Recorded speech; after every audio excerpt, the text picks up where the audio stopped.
যেটাকে তখনকার বিজ্ঞান বলা যেত, সেটার সর্বোচ্চ শিখরে যখন তারা পৌঁছে গেছে, তারা যখন অনেক চমক তাদের হাতে চলে আসছে, অনেক কিছুই যখন তারা করতে পারে, তখন তারা মনে করলো সৃষ্টিকর্তা আবার কি, আমরাই তো সব পারি, আমরা কি না পারি। ভূমিকম্প দিয়ে তাদেরকে শেষ করে দেওয়া হয়েছে, কাউকে কাউকে মহানিনাদ দিয়ে শেষ করা হয়েছে, এক বিকট আওয়াজে তারা শেষ হয়ে গেছে। মুহূর্তের মধ্যে সব মৃত লাশ হয়ে যার যার বাসা বাড়িতে যে যেখানে ছিল সেখানে ধ্বংস হয়েছে। কওমে সামুদের ধ্বংসাবশেষ এবং তাদের সেই এলাকা এবং নগরী এখনো কিছুটা জর্ডানের পেট্রায় আর কিছুটা সৌদি আরবের মাদায়েন সালেহ এলাকাতে আছে। কোরআনে যে মাদায়েন সালেহের কথা বলেছে এখনো আছে। আমরা যারা ভূমিকম্প অনুভব করেছি, আমরা যারা খুব বেশি সন্ত্রস্ত হয়েছি, আমরা যারা খুব বেশি ভয় পেয়ে গেছি, আমাদের জন্য আল্লাহ রাব্বুল আলামিন এই ভয় পাওয়া এটার উদ্দেশ্যে এটি পাঠাননি। আল্লাহর উদ্দেশ্য হলো আমরা যেন আল্লাহর সামনে দাঁড়াতে হবে, কিয়ামত আসবে এবং জীবনের সব হিসাব দিতে হবে, সে বিষয়ে যেন আমরা সতর্ক হই। আল্লাহ সুবহানাহু ওয়া তাআলা যত আয়াত পৃথিবীতে পাঠান, যত নিদর্শন আল্লাহ তাআলা পাঠিয়ে থাকেন, এর মধ্যে থেকে অন্যতম একটা নিদর্শন, অন্যতম একটা সতর্কীকরণের বার্তা হলো ভূমিকম্প। যে ভূমিকম্প পৃথিবীর শুরু থেকে আজও পর্যন্ত বিভিন্ন সময়, বিভিন্ন ভাবে, বিভিন্ন মাত্রায়, বিভিন্ন জায়গায় হয়েছে, হচ্ছে এবং কিয়ামত পর্যন্ত হতে থাকবে। কোরআনে কারিমে আল্লাহ রাব্বুল আলামিন ভূমিকম্প সম্পর্কে বহুবার বিভিন্ন জায়গায় বিভিন্ন আয়াতে উল্লেখ করেছেন। আমরা যদি ভূমিকম্পের সবচেয়ে ভয়াবহ রূপ সম্পর্কে জানতে চাই, যেটা হয়তো আজকের পৃথিবী যেভাবে ভূমিকম্পের মাত্রা মাপতে পারছে, সেইভাবে সে তখন মাত্রা আর মাপার সুযোগও মানুষ পাবে না। সেই ভয়াবহ ভূমিকম্পন সম্পর্কে আল্লাহ রাব্বুল আলামিন কোরআনে কারিমের শেষ পারার 30 নম্বর পারার বেশ কয়েকটা সূরাতে শুরু থেকে শেষ পর্যন্ত আলোকপাত করেছে। কোরআনে কারিমের একটা সূরাই আছে, সূরার নাম হলো সূরা জিলজাল।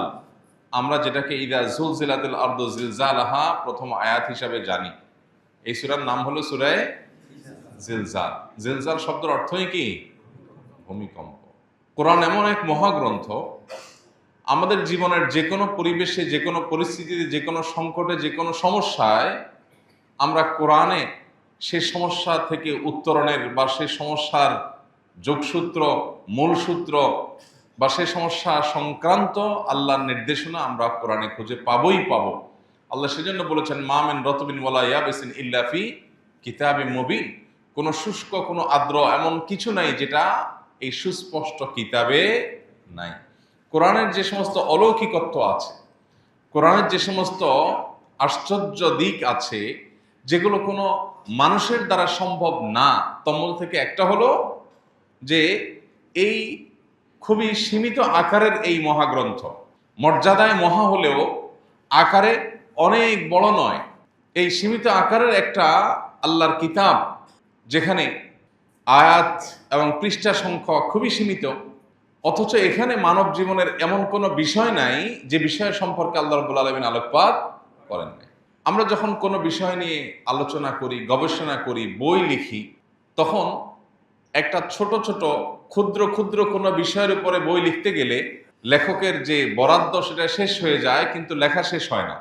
200-500 পৃষ্ঠা লেখার পরও লেখক বলতে হয় যে এ বিষয়ে আরো বিস্তারিত জানার জন্য পরবর্তীতে আরো কোনো ইনিশিয়েটিভ তাকে নিতে হবে, ইত্যাদি ইত্যাদি। কিন্তু আল্লাহ রাব্বুল আলামিন তার এই মহাগ্রন্থ কোরআনে কারিমে সব কিছুর আলোকপাত করেছে। আমরা চিন্তা করতে পারি যে আমরা যে ভূমিকম্প অনুভব করেছি, আল্লাহ রাব্বুল আলামিন কোরআনে কারিমে যে সমস্ত সূরা নাজিল করেছেন, এর মধ্যে একটা সূরার নামই হলো কি? জিলজাল বা ভূমিকম্প। এবং সেখানে ভূমিকম্পের যে ভয়াবহ রূপ সর্বোচ্চ মাত্রায় আসবে, সেটার ধরন কি হবে, ধাঁচ কি হবে, ভয়াবহতা কি হবে, আল্লাহ তাআলা সে সম্পর্কে বলেছেন, ইদা জুলজিলাতিল আরদু জিলজালাহা।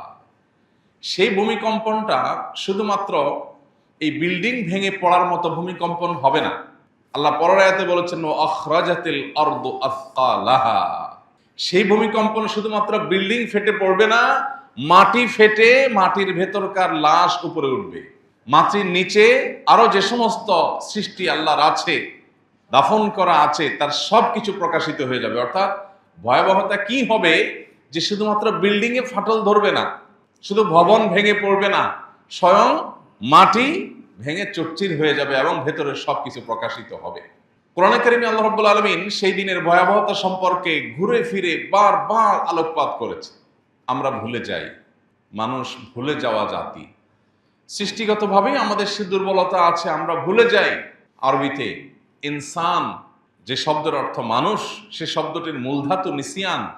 অনেক গবেষকদের মতে নিসিয়ান থেকে ইনসান, ভুলে যাই, সেজন্যই আমরা মানুষ। আর আল্লাহ রাব্বুল আলামিন সেজন্যই কোরআনে কারিমে বারবার করে বলেছেন, তিনি নবী রাসূলদেরকে পাঠিয়েছেন মুবাশশিরিন মুনযিরিন। তারা আমাদের ওই ভুলে যাওয়া বিষয়গুলোকে বারবার স্মরণ করিয়ে দেন, সতর্ক করেন, কখনো সুসংবাদ দেন, কখনো আমাদেরকে ভীতি প্রদর্শন করেন। মোহতারাম হাজরিন, দুনিয়ার এই চাকচিক্যের মধ্যে ডুবে গিয়ে, বস্তুবাদের মধ্যে আমরা নিমজ্জিত হয়ে, আমরা আমাদের আসল পরিচয় আল্লাহ রাব্বুল আলামিনের প্রতি ঈমান, আখিরাতের কথা, আল্লাহর সামনে দাঁড়াবার কথা, এসব বিষয়গুলোকে আমরা ভুলে যাই। আল্লাহ সুবহানাহু ওয়া তাআলা মাঝে মধ্যে আমাদেরকে স্মরণ করিয়ে দেন। আজকের ভূমিকম্পের বহু শিক্ষা আছে, বহু গবেষণা করবার মতো সুযোগ এখানে আছে। সবচেয়ে বড় যে বিষয়টি একজন আল্লাহর সৃষ্টি হিসেবে, মাখলুক হিসাবে আমাদের এখান থেকে গ্রহণ করবার আছে, সেটি হলো যে আমরা নিশ্চয়ই প্রত্যেকে যার যার মতো করে আমাদের প্ল্যান, প্রোগ্রাম, আমাদের জাগতিক যে সমস্ত ব্যবস্থাপনা আছে সেগুলোর মধ্যে আমরা ডুবেছিলাম। আল্লাহর কাছে যেতে হবে, যে কোনো মুহূর্তে মরতে হবে, এটা ক্ষণিকের জন্য আমরা সবাই উপলব্ধি করার সুযোগ পেয়েছি।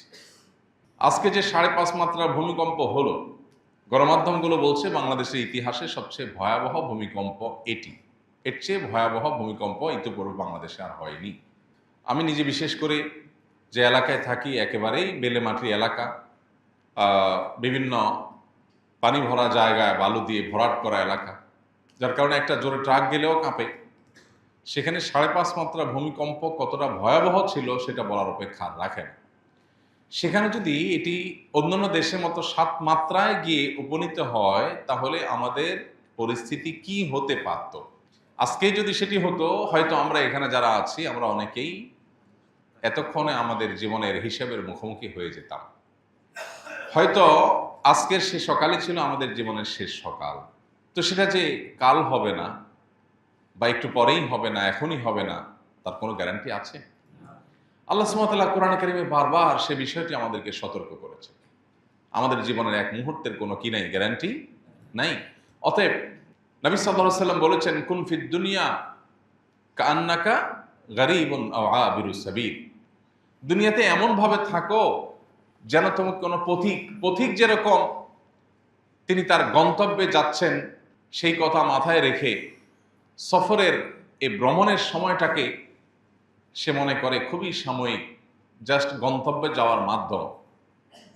অতএব তুমি দুনিয়াতে ঠিক সেভাবে বসবাস করো যেন পথিক বসবাস করে। অর্থাৎ এটাকে নিয়ে চূড়ান্ত কোনো প্ল্যান প্রোগ্রাম মনে হয় আর এখান থেকে আমার যেতে হবে না, চিরকাল মনে হয় আমি থেকে যাব, এই মানসিকতা যেন আমাদের মধ্যে না আসে। বারবার করে আল্লাহ তাআলা সতর্ক করেছে। আল্লাহ রাব্বুল আলামিনের এই সমস্ত সৃষ্টিগুলো আমাদেরকে সচেতন করে। নবী করিম সাল্লাল্লাহু আলাইহি সাল্লামের সময় এরকম কোনো ভয়, ভীতিকর কোনো পরিবেশ পরিস্থিতি তৈরি হলে তিনি মসজিদে চলে আসতেন। তিনি সাহাবীদের সতর্ক করতেন, তিনি তওবা করার জন্য আহ্বান করতেন, আল্লাহর দিকে সমর্পণ করবার জন্য, নিজেদেরকে সমর্পিত করবার জন্য তিনি আহ্বান করতেন। ভাইরা আমার, অতএব এ ধরনের পরিস্থিতিগুলো আমাদেরকে বারবার সাবধান করে, সতর্ক করে। আমরা কতটা সাবধানতা গ্রহণ করছি, কতটা সতর্ক হচ্ছি, সেটা হলো সবচেয়ে বড় বিষয়। আল্লাহ রাব্বুল আলামিন এগুলো থেকে আমাদেরকে শিক্ষা গ্রহণ করবার তৌফিক দান করুন। আজ বস্তুবাদী পৃথিবীতে প্রত্যেকটা বিষয় আমরা বৈজ্ঞানিক গবেষণার চোখেই শুধু দেখি। প্রত্যেকটা ঘটনা, প্রতিটা দুর্ঘটনা, প্রতিটি প্রাকৃতিক দুর্যোগ, এগুলোর পেছনে বৈজ্ঞানিক ব্যাখ্যা থাকতে পারে।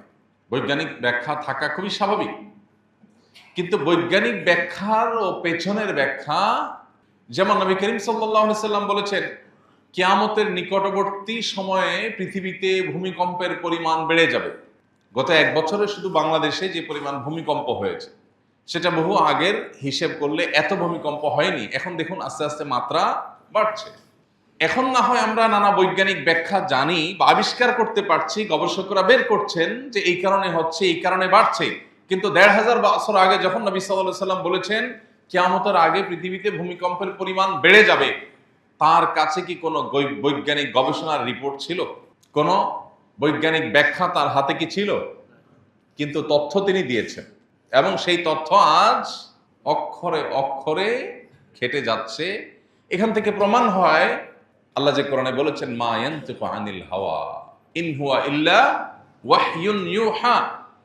তিনি কোনো কিছুই মুখ থেকে নিজে থেকে উচ্চারণ করেননি, যা বলেছেন তার সবকিছুই ওহী আল্লাহর পক্ষ থেকে তার কাছে এসেছে। কেন ভূমিকম্প হয় এর যে বৈজ্ঞানিক ব্যাখ্যা আছে, সেই ব্যাখ্যাগুলোকে আমরা পরিপূর্ণভাবে বিশ্বাস বা সঠিক ধরে রাখার পরেও একটি কথা থেকে যায়, এই কেনর পরের কেনটা কি? ঝড় জলোচ্ছ্বাস হয়েছে কেন? কারণ সমুদ্রের তলদেশে নিম্নচাপ তৈরি হয়েছে। তো নিম্নচাপটা সৃষ্টি কেন হলো? ওই কারণে হয়েছে। তো সেইটা কেন হলো? এভাবে কারণ খুঁজতে খুঁজতে গিয়ে একটা পর্যায়ে মানুষ বলতে বাধ্য যে এর পরের কারণ আর মানুষ জানে না। ঈমানদার জানে সব কিছু হয় মূলত কোন কারণে? আল্লাহ রাব্বুল আলামিনের হুকুম হয়, ফয়সালা হয়, সেজন্য। আল্লাহর ফয়সালার আর কোনো কারণ প্রয়োজন হয় না। প্রিয় ভাইরা আমার, এই জন্য আল্লাহ রাব্বুল আলামিন আমাদেরকে বারবার করে সতর্ক করেছেন। কোরআনে কারীমে বারবার করে সতর্ক করা হয়েছে।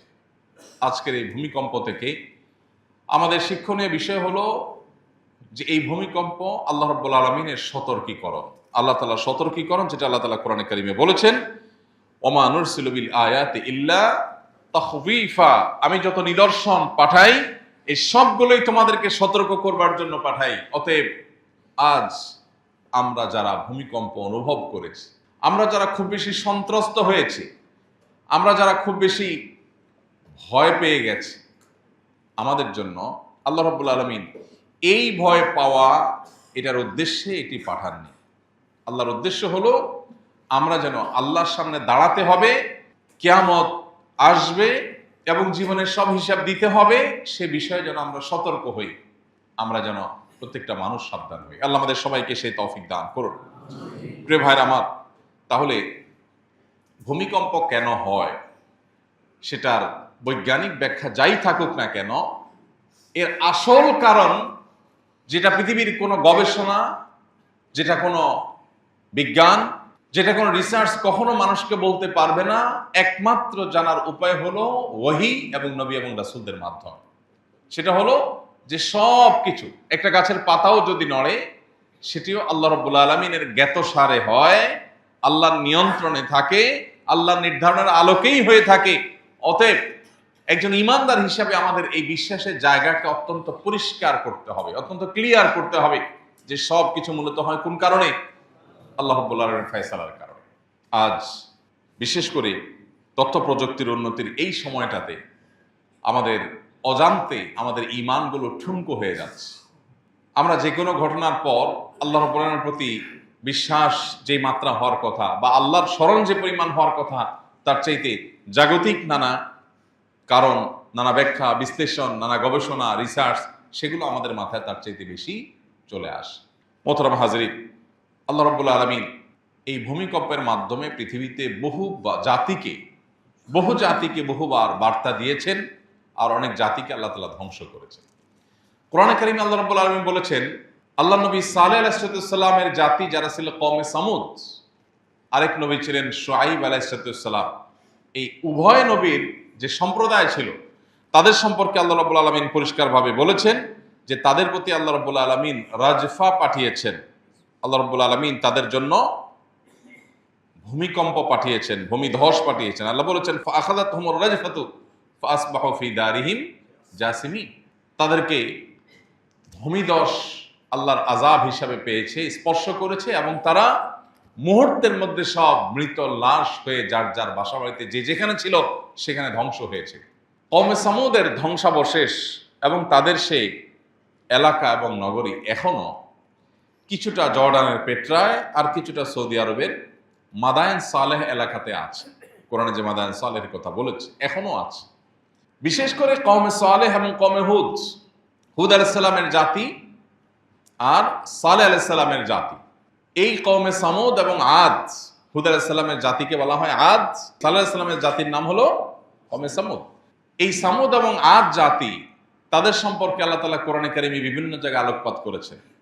আল্লাহ বলেছেন, ইরামা যাতিল ইমাদ, আল্লাতী লাম ইউখলাক মিসলুহা ফিল বিলাদ, এদের মতো তাদের আগে পৃথিবীতে কোনো শক্তিশালী জাতি আর তৈরি হয়নি।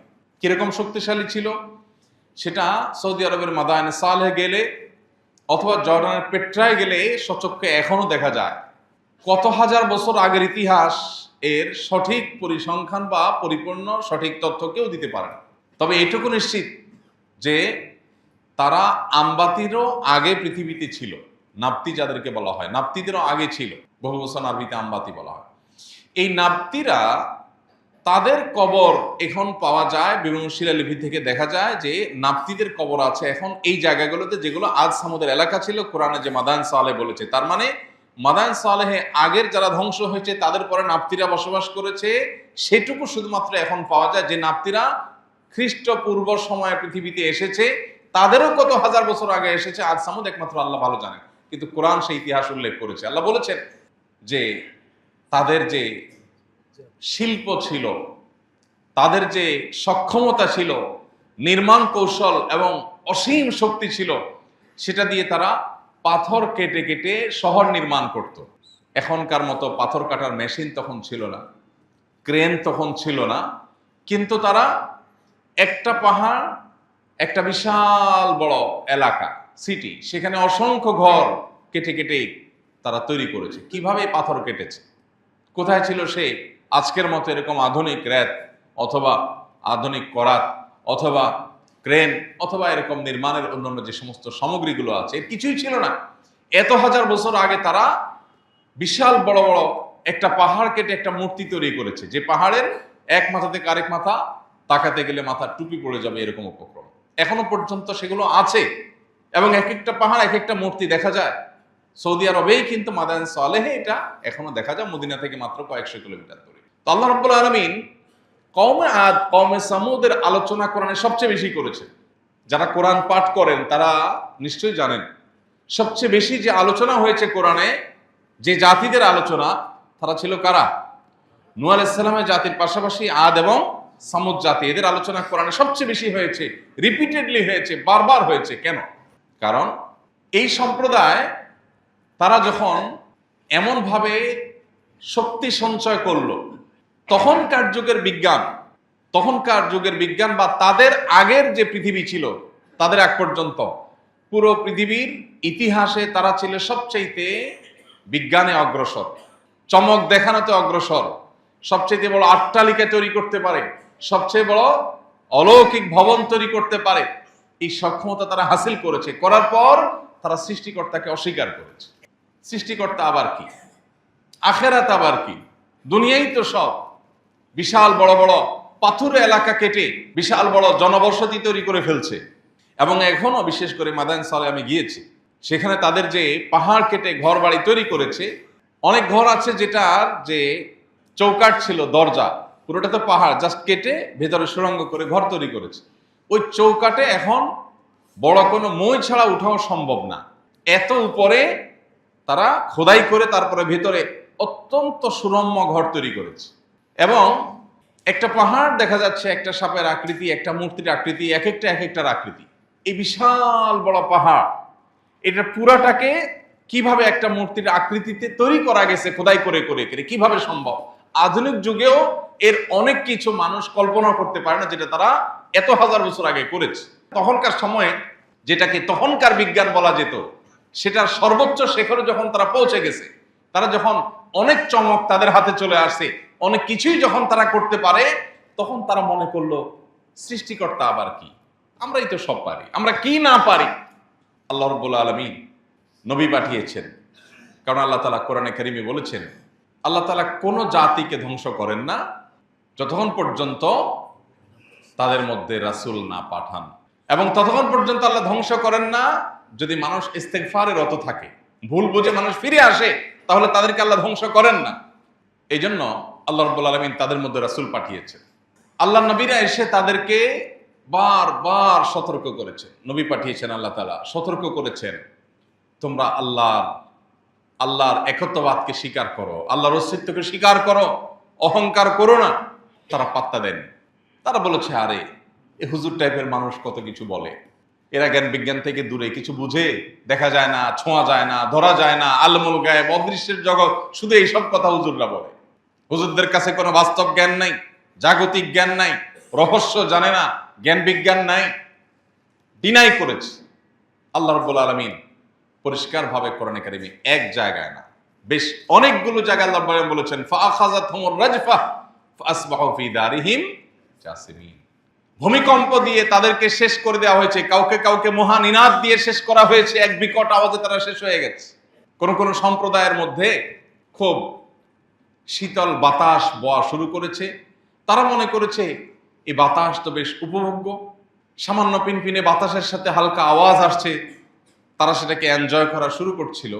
সে আওয়াজই বিকট আওয়াজ হয়ে তাদের পুরা দেহকে চূর্ণ বিচূর্ণ করে ছেড়ে দিয়েছে।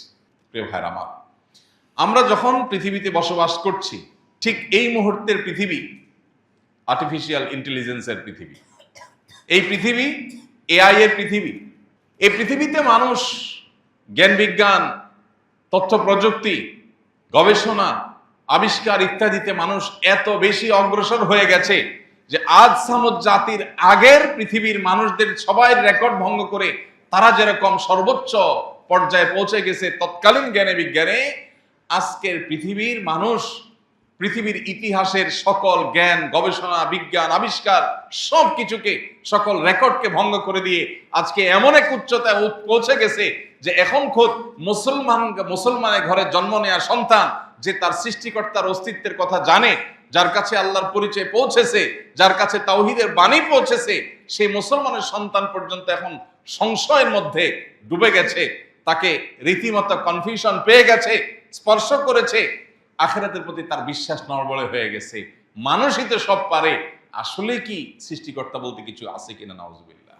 আমার আল্লাহ রাব্বুল আলামিন যে কোনো পাপ মানুষ যখন সর্বোচ্চ লেভেলে চেয়ে পৌঁছায়, তখন আল্লাহ রাব্বুল আলামিন পাকড়াও করেন, আল্লাহ ছাড় দিয়ে রাখেন। আল্লাহ বলেছেন, ওয়া উমলি লাহুম ইন্না কাইদি মাতিন। আমি ছাড় দিয়ে রাখি মানুষকে, এরপর যখন পাকড়াও করি সে পাকড়াওটা অত্যন্ত শক্ত, ছুটার আর কোনো সুযোগ থাকে না। পৃথিবীতে যত শাসক জুলুম করেছে, দেখবেন একটা লম্বা সময় পর্যন্ত তারা জুলুমের সুযোগ পেয়েছে। ওই যে আল্লাহ বলেছেন, ওয়া উমলি লাহুম, আমি ছাড় দিয়ে রেখেছি। আল্লাহ বলেছেন, লা তাহসাবান্নাল্লাহা গাফিলান আম্মা ইয়ামালুয যালিমুন। অত্যাচারীরা যা অপকর্ম করছে আল্লাহ কিছু দেখছেন না মনে করবার কারণ নাই। আল্লাহ ছাড় দিয়ে রেখেছেন, আল্লাহ একটা সময়ের জন্য অপেক্ষা করছেন। আল্লাহর এলেমে আছে কখন পাকড়াও করবেন। নিকট অতীতে জালেমদের আল্লাহ তাআলা কিভাবে ধরেছেন, যেটা একটি মানুষ কল্পনা করেনি, চিন্তা করে নাই, ভাবে নাই। আল্লাহ তাআলা সবাইকে সারপ্রাইজ করে দিয়ে পাকড়াও করেছেন না করেন নাই? আজকের পৃথিবীতে আমাদের যে অহমিকা, আমাদের যে অহংকার, আমাদের যে গর্ব, এটার সবটুকুকে চূর্ণ বিচূর্ণ করে দিয়ে ধুলোর সাথে মিটিয়ে দিতে আল্লাহর এক সেকেন্ডেরও প্রয়োজন নাই। আল্লাহ রাব্বুল আলামিনের পদ্ধতি হলো যে তিনি যখন ইদা আরাদা শাইআন আন ইয়াকুলা লাহু কুন ফায়াকুন। ভাইরা আমার, প্রতিটি ঘটনা থেকে আমাদের ঈমানকে নতুন করে নবায়ন করবার, নতুন করে শিক্ষা গ্রহণ করবার, উপলব্ধিকে জাগ্রত করবার সুযোগ আমরা পাই। আল্লাহ রাব্বুল আলামিন আজকের ভূমিকম্প থেকেও আমাদেরকে সেই সুযোগ গ্রহণ করার তৌফিক দান করুন। আমাদের অনেক মানুষকে আমরা ইতিমধ্যে হারিয়েছি।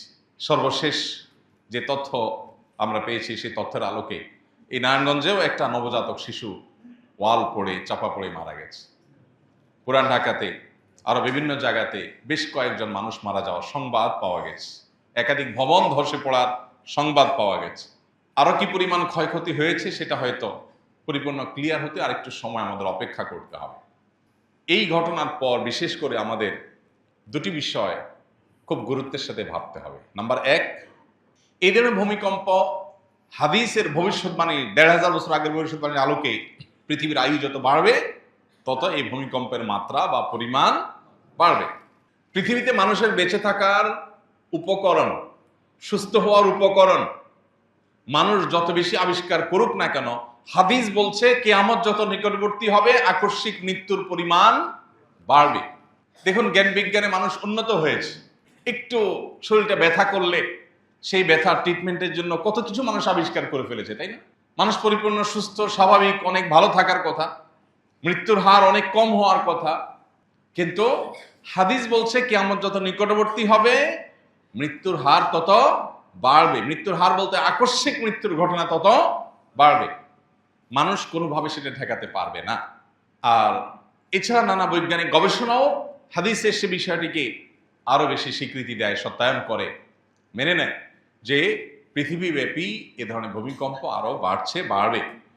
আমরা যে এই ছোট্ট জনবহুল ভূখণ্ডেতে বসবাস করি, আমাদের প্রিয় বাংলাদেশ, এই জনবহুল ভূখণ্ডের মধ্যে যদি ভূমিকম্পের মাত্রা আরো বাড়ে তাহলে আমাদের ক্ষয়ক্ষতি এবং ভয়াবহতা কোন রূপ পরিগ্রহ করতে পারে সেটি আমরা সবাই কম বেশি অনুমান করতে হয়তো পারছি, কিন্তু আমাদের কারণে মনে হয় এটার জন্য সেই প্রস্তুতি নেই, বা প্রস্তুতি নেওয়ার কথা আমরা হয়তো চিন্তাও করছি। আমাদের একটা বড় দুর্ভাগ্যের বিষয়, সবসময় আমাদেরকে বলতে হয় যে আমরা আমাদের এই প্রিয় স্বদেশটাকে মানুষের জীবনের নিরাপত্তার জন্য, মানুষের সুস্থভাবে বেঁচে থাকার জন্য কোনো দুর্যোগ, কোনো ডিজাস্টার, কোনো বিপদ, কোনো আপদ, কোনো মুসিবত, কোনো জাতীয় সংকট, এগুলো যদি আল্লাহ না করুন তৈরি হয়, তাহলে সেক্ষেত্রে সেই ক্ষয়ক্ষতি থেকে বাঁচার জন্য উদ্ধার তৎপরতা বলেন, অন্যান্য যে সমস্ত প্রস্তুতি আছে, সেগুলো আমাদের দেশে যে কতটা পিছিয়ে আমরা আছি সেটা কম বেশি আমরা সবাই জানি। ছোট্ট একটা দুর্ঘটনা দেখা যায় আমরা অপারগ হয়ে যাই। শুধু 24-এর বন্যায় আমরা ফেনী, কুমিল্লা, ওই এলাকা এবং আরো বিভিন্ন এলাকাতে যখন আমরা কাজ করেছি দেখেছি কিভাবে গোটা সিস্টেম মুখ থুবড়ে পড়ে। বিদ্যুৎ নাই, কোনো উদ্ধারকারী তৎপরতা নাই, যার মরে সে বুঝে, যার হারায় সে আফসোস করে, যে বিপদে পড়ছে একমাত্র সে তারটা বুঝে, আর কেউ দেখভাল করার নাই। একটা দেশ এভাবে আসলে চলতে পারে না। একের পর এক ভবন করতে থাকবেন, একের পর এক বাড়ি করবার জন্য পারমিশন দিবেন, অনুমোদন দিবেন, কিন্তু একটা ভূমিকম্প আসলে কিভাবে, আল্লাহ না করুক ভূমিকম্প আসলে উদ্ধার তৎপরতা চালাবেন, তার জন্য সে প্রিপারেশন, তার জন্য সেরকম জিনিসপত্র, তার জন্য সেরকম ব্যবস্থা গ্রহণের কোনো নাম গন্ধ আলামত কিচ্ছু নেই। আমাদেরকে দেশপ্রেমের সবক দেয়া মানুষগুলোর বড় একটা অংশ তারা বেগমপাড়া বাড়ি করে, পৃথিবী বিভিন্ন জায়গায় বাড়ি গাড়ি করে ফ্যামিলিকে সেট করে বসে আছে, আল্লাহ না করুক কোনো সুবিধা হলে যাতে করে টুক করে তারা চলে যেতে পারে, সেই ব্যবস্থা তাদের করা আছে। এই জন্য দুর্ভাগ্য আমাদের যে আমাদের এ ধরনের দুর্যোগ, এ ধরনের বিপদ আপদে আমাদের যথেষ্ট উদ্ধার তৎপরতা সহ আরো প্রয়োজনীয় প্রস্তুতি আমাদের নেই। আমরা আশা করব আমাদের দায়িত্বশীল পর্যায়ের ব্যক্তিবর্গ, আমাদের নেতারা, নেতৃবৃন্দরা, তারা যেন আল্লাহর ভয়ে নিজেদের বেঁচে থাকার প্রয়োজনে হলেও তারা যেন অন্তত এই বিষয়গুলোর প্রতি বিশেষভাবে নজর দেন। এই যে নির্বাচন আসছে, কোটি কোটি টাকা, মিলিয়ন মিলিয়ন বরং বিলিয়ন টাকা, বিলিয়ন বিলিয়ন টাকা হয়তো খরচ হবে। তোরণ নির্মাণ, শত শত তোরণ নির্মাণ হয়তো হবে। একটা তোরণ নির্মাণ করলে কি লাভ হয়? একটা তোরণ নির্মাণ করতে গিয়ে, একটা গেট বানাতে গিয়ে কি পরিমাণ খরচ হয়? কিন্তু এরকম এক এক নেতার জন্য, এক এক এলাকার এক একজন আপনার প্রার্থী, তার প্রয়োজনে, তার প্রচারণার জন্য দেখা যাচ্ছে অগণিত তোরণ নির্মাণ হয়, শত শত কোটি টাকা খরচ হয়। একটা ভূমিকম্প হলে উদ্ধার করবার জন্য মেশিনারিজ, প্রয়োজনীয় জিনিসপত্র নাই, মানুষকে ট্রিটমেন্ট দেওয়ার মতো সেরকম হসপিটাল নাই, কোনো কিচ্ছু নাই, কিন্তু আছে শুধুমাত্র ডাকডোল পিটায় কে কখন কিভাবে ক্ষমতায় আসবে সেটার বন্দোবস্ত এবং সেটার প্রচেষ্টা। এদেশে মানুষের সবচেয়ে দুর্ভাগ্যের যে অধ্যায়গুলো, এটা তার অন্যতম।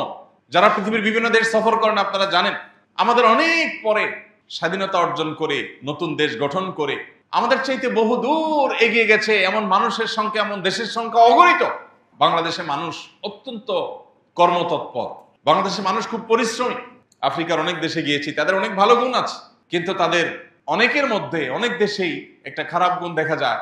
গায়ে গতরে যেরকম ক্ষোভ সুঠাম, দেখি তারা কাজে কর্মে এত সিরিয়াস না, অলস প্রকৃতি। বাংলাদেশের মানুষ যেখানে গেছে, মিডল ইস্টে দেখেছি আমি, মালয়েশিয়াতে, বিভিন্ন দেশে দেখেছি যে আমাদের প্রবাসী বাংলাদেশিরা কিংবা দেশে যারা আছে, একটু কাজের সুযোগ পেলে, সামান্য কয়টা টাকা বেতন পাইলেই সে সিরিয়াসলি কাজ করার চেষ্টাটা করে, অথবা একটা ব্যবসা পাইলে সে রাত দিন খেটে খুঁটে নিচে দাঁড়াবার চেষ্টাটা করে। যদি রাষ্ট্র তাদেরকে সহযোগিতা করত, রাষ্ট্র যদি তাদেরকে দাঁড়াবার সুযোগটা করে দিত, তাহলে এই দেশ পৃথিবীর বহু দেশের চাইতে এগিয়ে থাকতো। দুর্ভাগ্য আমাদের, সেটা আমাদের হয় নাই।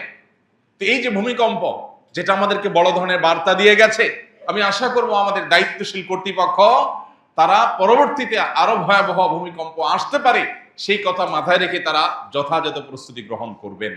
এয়ারপোর্টের নাম পরিবর্তন করার জন্য হাজার হাজার কোটি টাকা যে দেশে খরচ করা হয়, যে দেশে দুর্নীতির স্বর্গরাজ্য যে দেশকে বানানো হয়েছে, যে দেশে লক্ষ লক্ষ কোটি কোটি টাকা বাইরে পাচার করে নিয়ে যাওয়া হয়, সে দেশে মানুষের সামান্য একটু দুর্যোগে বাঁচবার জন্য ন্যূনতম কোনো ব্যবস্থা নাই। আমরা বন্যার সময় দেখেছি একটা স্পিড বোট পাওয়া যায় না, কোথাও কিচ্ছু নেই।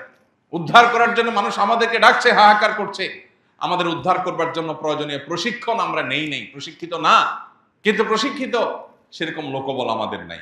কি আছে এদেশে? ফাঁকা বুলি, গাল গল্প আর মিথ্যা প্রতিশ্রুতি ছাড়া কি আছে এদেশে আমাদের কাছে?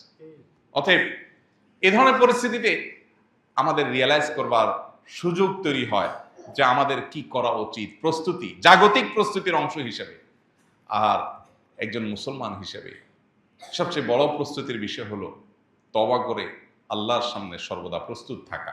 কখন আমার জীবনে ভূমিকম্প নেমে আসবে সেটা আমি জানি না। অতএব আল্লাহর কাছে সবসময় প্রস্তুত হয়ে থাকা, যে কোনো মুহূর্তেই আসতে পারে। বারবার করে আল্লাহ তাআলা বলেছেন, ফাইদা জা আজালুহুম লা ইস্তাখিরুনা সাআতাও ওয়া লা ইস্তাকদিমুন। যখন যার সময় আসবে এক মুহূর্ত আগেও হবে না, পিছেও হবে না। অতএব আমাদের ঈমানের জায়গা থেকে যে প্রস্তুতিটা, সেটা আমাদের সবাইকে নিতে হবে। জাতি হিসেবে সবাইকে আমাদের তওবা করতে হবে।